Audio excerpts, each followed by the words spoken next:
ಕೂಡ ನಮಸ್ಕಾರ ಸ್ನೇಹಿತರೆ. ನೀವೇನಾದ್ರೂ ಕೂಡ ಕರ್ನಾಟಕ ರಾಜ್ಯದ ರೈತರಾಗಿದ್ರೆ ನಿಮ್ಮ ಒಂದು ಮಕ್ಕಳಿಗೆ ಸರ್ಕಾರದಿಂದ ಪ್ರತಿ ತಿಂಗಳು ಕೂಡ 1,000 ಹಣನ ಕೊಡ್ತಾರೆ. 1,000 ಹಣ ಪ್ರತಿ ತಿಂಗಳು ಕೂಡ ಅವರ ಒಂದು ಅಕೌಂಟ್ಗೆ ಬರುತ್ತೆ.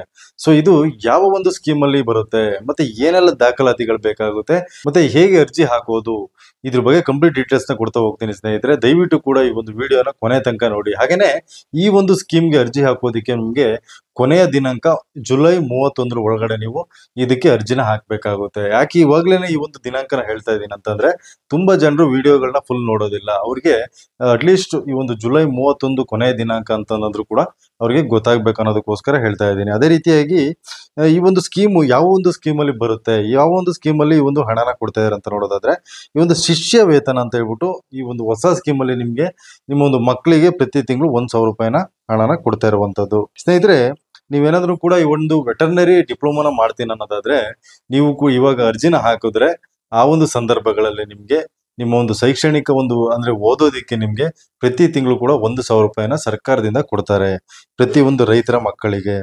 ಮತ್ತೆ ಇದಕ್ಕೆ ಏನೆಲ್ಲ ಅರ್ಹತೆಗಳು ಬೇಕಾಗುತ್ತೆ ಅಂತ ನೋಡೋದಾದ್ರೆ, ಅಭ್ಯರ್ಥಿಯು SSLC ಪರೀಕ್ಷೆಯಲ್ಲಿ ಕನಿಷ್ಠ 45% ನ ತಗೊಂಡಿರ್ಬೇಕಾಗುತ್ತೆ, ಮಾರ್ಕ್ಸ್ ನ ತೆಗೆದಿರ್ಬೇಕಾಗುತ್ತೆ. ಅದೇ ರೀತಿಯಾಗಿ ಪರಿಶಿಷ್ಟ ಜಾತಿ ಪಂಗಡ ಪ್ರವರ್ಗ 1 ಅಭ್ಯರ್ಥಿಗಳಿಗೆ 40% ಅಂಕಗಳನ್ನು ಗಳಿಸಿರಬೇಕು. ಈ ಒಂದು ಜನರಲ್ಗೆ ಬರುವಂತವ್ರಿಗೆ 45% ಈ ಒಂದು ಮಾರ್ಕ್ಸ್ ಗಳನ್ನ ತಗೊಂಡಿರ್ಬೇಕಾಗುತ್ತೆ. ಮತ್ತೆ ಪರಿಶಿಷ್ಟ ಜಾತಿ ಪಂಗಡ ಪ್ರವರ್ಗ 1 ಅಭ್ಯರ್ಥಿಗಳಿಗೆ 40% ಅಂಕಗಳನ್ನ ಗಳಿಸಿರ್ಬೇಕಾಗುತ್ತೆ. ಅದೇ ರೀತಿಯಾಗಿ 1 ರಿಂದ 10ನೇ ತರಗತಿವರೆಗೆ ಗ್ರಾಮೀಣ ಪ್ರದೇಶದಲ್ಲಿ ವಿದ್ಯಾಭ್ಯಾಸ ಮಾಡಿರಬೇಕು. ಅಂದ್ರೆ ಈ ಒಂದು ಗ್ರಾಮೀಣ ಪ್ರದೇಶಗಳಲ್ಲಿ, ಒಂದು ಹಳ್ಳಿಗಳಲ್ಲಿ ಈ ಒಂದು ವಿದ್ಯಾಭ್ಯಾಸನ ಯಾರೆಲ್ಲ ಮಾಡಿರ್ತೀರಾ ಅಂತವ್ರಿಗೆ ಒಳ್ಳೆಯ ಒಂದು ಅವಕಾಶ. ಇನ್ನು ವಯೋಮಿತಿ ನೋಡೋದಾದ್ರೆ 31 ಜುಲೈ 2025 ತನಕ ಅಭ್ಯರ್ಥಿಯು 20 ವರ್ಷ ಮೀರಿರಬಾರದು. ಅಂದ್ರೆ 31ನೇ ತಾರೀಕು ಜುಲೈ 31ಕ್ಕೆ ಅವ್ರಿಗೆ 20 ವರ್ಷದ ಒಳಗಡೆ ಇರ್ಬೇಕಾಗುತ್ತೆ ಅವರ ಒಂದು ವಯಸ್ಸು. ಅದಕ್ಕೂ ಕೂಡ ಮೀರಿದ್ರೆ ಅವರು ಅರ್ಜಿ ಹಾಕೋದಿಕ್ಕೆ ಸಾಧ್ಯ ಆಗೋದಿಲ್ಲ. ಅದೇ ರೀತಿಯಾಗಿ ಕಾಲೇಜುಗಳ ಪಟ್ಟಿ ಹಾಗೂ ಸೀಟುಗಳ ವಿವರ ನೋಡ್ತಾ ಹೋಗೋದಾದ್ರೆ, ಕೋನೆಹಳ್ಳಿ 50 ಸೀಟ್ ಇರುವಂತದ್ದು, ಕುನ್ನೂರು 50 ಸೀಟ್ ಇರುವಂತದ್ದು, ಹಾಸನ ಕೋರ್ಮಂಗ್ಲ ಕ್ರಾಸು 50 ಸೀಟ್ ಇರುವಂತದ್ದು, ಬರ್ಗಿ 50 ಸೀಟು, ಡೋರ್ನಹಳ್ಳಿ 50 ಸೀಟ್ ಇರುವಂತದ್ದು. ಈ ಒಂದು ಖಾಲಿ ಇರುವಂತ ಸೀಟಿಗೆ ನೀವು ಅಪ್ಲೈ ಮಾಡಿ ಅದಾದ ನಂತರದಲ್ಲಿ ನೀವು ಇದಕ್ಕೆ ಈ ಒಂದು ಏನು ವೆಟರ್ನರಿ ಡಿಪ್ಲೊಮಾ ಏನ್ ಮಾಡೋದಿದ್ರೆ ಇದಕ್ಕೆ ನೀವು ಅರ್ಜಿನ ಹಾಕಿ ಕಾಲೇಜ್ಗೆ ನೀವು ಸೇರ್ಕೋಬಹುದು.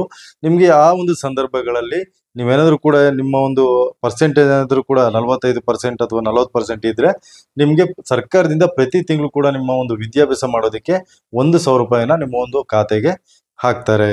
ಇದರಲ್ಲಿ ನಿಮ್ಗೆ ಈ ಒಂದು 50% ಸೀಟುಗಳು ಕೃಷಿಕ ಹಾಗೂ ಕೃಷಿಕ ಕಾರ್ಮಿಕರ ಮಕ್ಕಳಿಗೆ ಮೀಸಲಾಗಿರುತ್ತವೆ. ಅಂದ್ರೆ ಇದರಲ್ಲಿ ನಿಮ್ಗೆ 50% ವರ್ಗು ಕೂಡ ಈ ಒಂದು ರೈತರ ಮಕ್ಕಳಿಗೆ ಮೀಸಲಾಗಿ ಇಟ್ಟಿದ್ದಾರೆ. ಅದೇ ರೀತಿಯಾಗಿ ಇದಕ್ಕೆ ಅರ್ಜಿ ಹಾಕೋದಕ್ಕೆ ಏನೆಲ್ಲ ದಾಖಲಾತಿಗಳು ಬೇಕು ಅಂತ ನೋಡೋದಾದ್ರೆ, ಮೊದಲನೇದಾಗಿ ಆಧಾರ್ ಕಾರ್ಡ್ ಬೇಕಾಗುತ್ತೆ, ನಂತರ ಫೋಟೋಸ್ ಬೇಕಾಗುತ್ತೆ, ನಂತರ SSLC ಅಂಕಪಟ್ಟಿ ಬೇಕಾಗುತ್ತೆ, ನಂತರ ಗ್ರಾಮೀಣ ಅಧ್ಯಯನ ಪ್ರಮಾಣ ಪತ್ರ ಬೇಕಾಗುತ್ತೆ, ಮತ್ತೆ ಈ ಒಂದು ಕನ್ನಡ ಮಾಧ್ಯಮ ಪ್ರಮಾಣ ಪತ್ರ ಬೇಕಾಗುತ್ತೆ. ಗ್ರಾಮೀಣ ಅಧ್ಯಯನ ಪ್ರಮಾಣ ಪತ್ರ ಮತ್ತೆ ಈ ಒಂದು ಕನ್ನಡ ಮಾಧ್ಯಮ ಪ್ರಮಾಣ ಪತ್ರ ನಿಮ್ಗೆ ಗೊತ್ತಿರುವಂತ ವಿಚಾರ. ಎಲ್ಲಾ ಜಾಬ್ಗಳಿಗೂ ಕೂಡ ಹಾಕುವಂತ ಸಂದರ್ಭಗಳಲ್ಲಿ ನೀವು ಅದನ್ನ ಬೇಕಾಗುತ್ತೆ. ಮತ್ತೆ ಜಾತಿ ಮತ್ತು ಆದಾಯ ಪ್ರಮಾಣ ಪತ್ರನೂ ಕೂಡ ಬೇಕಾಗುತ್ತೆ. ನಂತರ ಕೃಷಿ ಪ್ರಮಾಣ ಪತ್ರ ಇದ್ರೆ ಕೃಷಿ ಪ್ರಮಾಣ ಪತ್ರನೂ ಕೂಡ ಬೇಕಾಗುತ್ತೆ. ಕೃಷಿ ಪ್ರಮಾಣ ಪತ್ರ ಅಂತ ಇದ್ದಂತ ಸಂದರ್ಭಗಳಲ್ಲಿ ನಿಮ್ಗೆ ಸೀಟ್ಗಳು ಬೇಗ ಸಿಗುವಂತದ್ದು. ಯಾಕಂದ್ರೆ ಕೃಷಿಕರ ಮಕ್ಕಳಿಗೆ 50% ವರ್ಗು ಕೂಡ ಒಂದು ಮೀಸಲಾತಿನ ಇಟ್ಟಿರೋದ್ರಿಂದ ಆವಾಗ ನಿಮ್ಗೆ ಇಮಿಡಿಯೇಟ್ ಆಗಿ ನಿಮ್ಗೆ ಸೀಟ್ ಆಗ್ಬೋದು ಸ್ನೇಹಿತರೆ. ಇದೆಲ್ಲ ಆದ ನಂತರದಲ್ಲಿ ಅರ್ಹ ಅಭ್ಯರ್ಥಿಗಳಿಗೆ SSLC ಅಂಕಗಳು, ಸರ್ಕಾರಿ ಮೀಸಲಾತಿ ನಿಯಮಗಳು ಮತ್ತು ಮೆರಿಟ್ ಆಧಾರದ ಮೇಲೆ ಡಿಪ್ಲೊಮಾ ಕೋರ್ಸ್ ಪ್ರವೇಶ ನೀಡಲಾಗುತ್ತದೆ. ಇದು ನಿಮ್ಗೆ ಕಂಪ್ಲೀಟ್ ಆಗಿ ಅರ್ಥ ಆಯ್ತು ಅಂತ ಅನ್ಕೊಳ್ತೀನಿ ಸ್ನೇಹಿತರೆ. ಓಕೆ ಸ್ನೇಹಿತರೆ, ಈ ಒಂದು ವಿಡಿಯೋ ಏನಾದ್ರೂ ಇಷ್ಟ ಆಗಿದ್ರೆ ದಯವಿಟ್ಟು ಕೂಡ ಒಂದು ಲೈಕ್ ಮಾಡಿ, ಹಾಗೆ ನಮ್ಮ ಒಂದು ಚಾನಲ್ಗೆ ಸಬ್ಸ್ಕ್ರೈಬ್ ಮಾಡಿ ಅಂತ ಹೇಳ್ತಾ ಈ ಒಂದು ವಿಡಿಯೋನ ಇಲ್ಲಿಗೆ ಮುಗಿಸ್ತಾ ಇದ್ದೀನಿ. ಮುಂದಿನ ವಿಡಿಯೋದಲ್ಲಿ ಮತ್ತೆ ಸಿಗ್ತೀನಿ. ಧನ್ಯವಾದ ಸ್ನೇಹಿತರೆ.